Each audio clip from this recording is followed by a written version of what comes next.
कैसर साहिब पूछते हैं कि अरमगान नाम कैसा है और इसका क्या मतलब है। जी मोहतरम, अरमगान नाम ठीक है, फारसी का ये वर्ड है। अल्हम्दुलिल्लाह हमारे इस्लाम में पंजाबी, उर्दू, फारसी, अरबी के अल्फाज नाम के तौर पर इस्तेमाल कर सकते हैं, कोई पाबंदी नहीं है, बशर्ते कि मानी ठीक हों। अरमगान का मतलब है नादिर चीज़, अनोखी चीज़, नई चीज़, पेशकश, हदिया, सौगात, नज़र, तोहफा वगैरह। तो ये नाम ठीक है, कोई हर्ज नहीं है। सैफुल्लाह साहब पूछते हैं कि रूहान नाम का मतलब क्या है। रूहान नाम ठीक भी है, ठीक नहीं भी है। ये दो तरह से जो है वो लिखा जाता है। रा पर पेश के साथ, रूहान बड़ी हा के साथ, रूहान।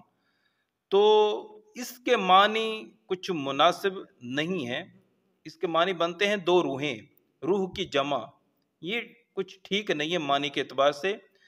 तो जो कुछ ठीक है वो है रोहान, रा पर जबर और बड़ी हा के साथ रोहान। तो इसका मतलब बनता है खुशबू, खुशबूदार फूल, खुशबुएं रूहों की तरह पाक साफ, रूहानी वगैरह। तो ये नाम कुछ मुनासिब है। रोहान, रा पर जबर बड़ी हा के साथ रोहान।